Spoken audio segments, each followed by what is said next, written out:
Hello everyone, welcome back to our YouTube channel. पिछले video में हम लोगों ने क्या डिस्कस किया था? यूपीआई पे जो चार्जेस लग रहे हैं उनका फंडा, अंडे का फंडा नहीं, यूपीआई के चार्जेस का फंडा।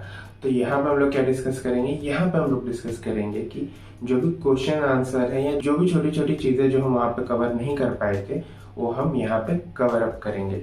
तो चलिए वीडियो स्टार्ट करते हैं। एक मिनट, कुछ भूल रहा हूँ यार मैं तो। अरे हाँ, आपको तो मैं बोलना ही भूल गया। वीडियो लाइक करना है, चैनल सब्सक्राइब करना और शेयर करना है यार। इतना अच्छा वीडियो बना रहा हूँ मैं अच्छा वीडियो बनाता हूँ।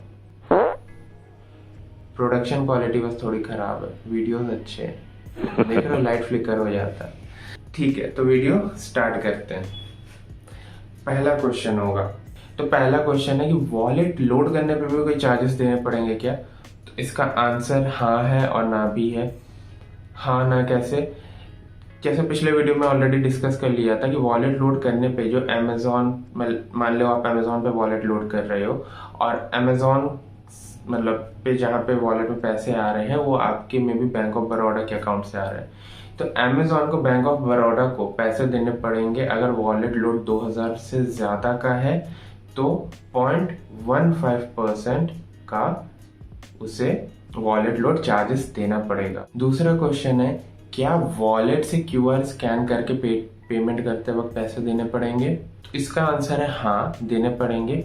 बट जैसे आप क्रेडिट कार्ड या डेबिट कार्ड स्वैप करते हो और मर्चेंट को एमडीआर देना पड़ता है, सिमिलरली उसी तरह ही यूपीआई से अगर आपके वॉलेट में पैसा है और आप यूपीआई के क्यूआर कोड को स्कैन करके पैसा देते हो तो मर्चेंट को वहां पे इंटरचेंज फीस देना पड़ेगा जो कि एमडीआर के समान है। नेक्स्ट क्वेश्चन है कि लेट से मैं इन्वेस्ट करता हूँ, मैं जीरोधा के वॉलेट में पैसे ऐड कर रहा हूँ या ग्रो वॉलेट में पैसे ऐड कर रहा हूँ, तो क्या उसमें भी मेरे को चार्जेस देने पड़ेंगे?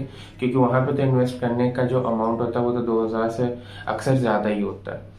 तो इसका आंसर अभी के लिए नो है, क्योंकि अभी तक मैंने जो भी रिसर्च किया, जो भी सर्च किया, खोजा, तो वहां पे तो इसका आंसर नो ही मिला। क्योंकि जो एनपीसीआई है वो वॉलेट्स की भी कैटेगरी डिफाइन करेगी और वॉलेट का कोई पर्टिकुलर डेफिनेशन नहीं है। वो प्रीपेड वॉलेट्स भी बोल रहे हैं या वॉलेट्स भी बोल रहे हैं कई जगह पे, तो उसका कोई पर्टिकुलर डिफाइंड डेफिनेशन नहीं है।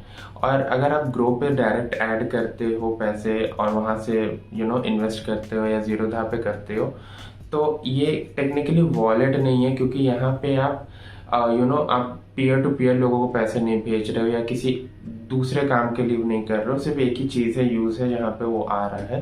तो या फ्यूचर में ये भी हो सकता है कि वो वॉलेट की फैसिलिटी को हटा दे, सीधे आप अकाउंट से पैसा चला जाए। बट मेरे को नहीं लगता ये ऐसी चीजें होंगी। वॉलेट फ्री ही होगा जहाँ तक मेरे को लगता है। और जहाँ तक मेरा रिसर्च किया मैंने तो मेरे को यही पता चला कि ये सब चीज़ों के वॉलेट जो लोड होंगे वो फ्री ऑफ कॉस्ट होंगे। नेक्स्ट है कि मैं पोस्ट पे यूज़ करता हूँ और मैं पोस्ट पे या जो भारत पे का क्यूआर है वहाँ स्कैन करता हूँ और मेरे पोस्ट पे के क्रेडिट से पैसे कट जाते हैं, पेमेंट हो जाता है। तो क्या मैं को वहाँ पे कोई फीस देनी होगी या मर्चेंट को कोई वहाँ फीस देनी होगी? तो बेसिकली वॉलेट कंपनी आपको वहां पे इंटरचेंज फीस नहीं लगा सकती है, क्योंकि वहां पे आप यूपीआई नेटवर्क का यूज नहीं कर रहे हो। हावेवर पोस्ट पे खुद से कोई फीस लगा सकता है, क्योंकि आप उनके इकोसिस्टम का यूज कर रहे हो, मतलब उनकी क्रेडिट लाइन लेके उनका क्यूआर कोड स्कैन करके पेमेंट कर रहे हो, तो पोस्ट पे कोई चार्जेस लगा सकता है। बट एनपीसीआई की तरफ से कोई इस पे गाइडलाइन नहीं है और इंटरचेंज चार्जेस या फीस इस पे नहीं लगेंगे। नेक्स्ट क्वेश्चन की कोई एग्जांपल जहाँ पे चार्जेस लगेंगे। कल हमने 2 एग्जांपल डिस्कस किए थे, पिछले वीडियो में हम लोगों ने 2 एग्जांपल डिस्कस किए थे। अगर उनको शॉर्ट में समराइज करूँ तो जैसे आप पेटीएम वॉलेट लोड करो, सोडेक्सो लोड करो और कोई भी चीज़ अमेजोन वगैरह लोड करो, तो वहाँ पे वॉलेट कंपनी को बैंक चार्जेस लगाएगी 0.15% का। अब ये वॉलेट कंपनी के ऊपर है कि वो आपसे लेते हैं कि नहीं। और फर्दर वहां से आप यूपीआई नेटवर्क से पेमेंट करते हो तो आपको मर्चेंट डिस्काउंट रेट जैसे होता है एमडीआर, वैसे ही आपको एक नॉट आपको, मर्चेंट को एक चार्जेस लगेंगे जो कि इंटरचेंज चार्जेस है, सिमिलर टू एमडीआर, बट अगर कस्टमर वॉलेट से पेमेंट करता है तो। नेक्स्ट क्वेश्चन, ये आया ही क्यों यार? देखो, इसका आने का सिंपल सा फंडा था, एनपीसीआई फ्री में इतने काम कर रहे, इतना मदद कर रहे, उसे भी कुछ रेवेन्यू चाहिए। हाँ, और जो ये एप्स हैं जो इतना यूपीआई सर्विसेज दे रहे हैं, उनको भी तो कुछ रेवेन्यू चाहिए यार। तो ठीक है, जो लोग छोटे अमाउंट का चार्जेस नहीं कर रहे, ट्रांजैक्शन नहीं कर रहे, उनसे ही लिया जाए। जो छोटे से कर रहे हैं उनको ठीक है, जो बड़े मर्चेंट्स हैं उनसे ही लिया जा रहा है।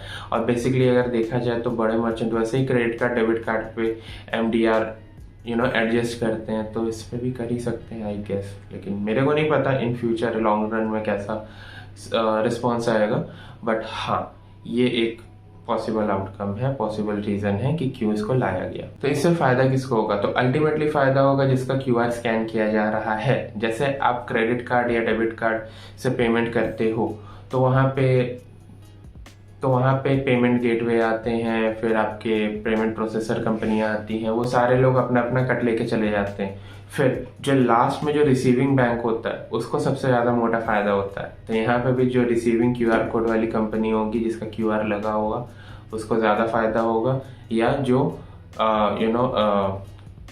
यूपीआई ऐप का जो प्रोवाइडर होगा जिसके साथ टाई अप होगा, उसका मर्चेंट के साथ जिसके साथ टाई अप होगा उसको ज़्यादा फायदा होगा, प्लस एनपीसीआई को थोड़ा फायदा होगा। लास्ट, कोई ट्रांजैक्शन पैटर्न में बिहेवियर आएगा क्या?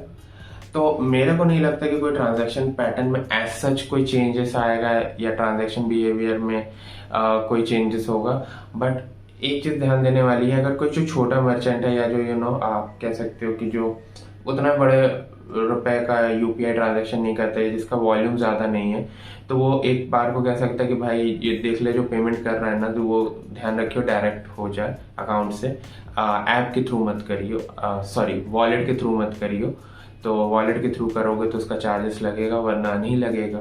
और आप इसको यूज़ भी कर सकते हैं नेगोशिएट करने के लिए, उससे 1-2% डिस्काउंट, बट ठीक है, ये चीज़ें भी वो ध्यान रखेंगे अपने मार्जिन्स पे।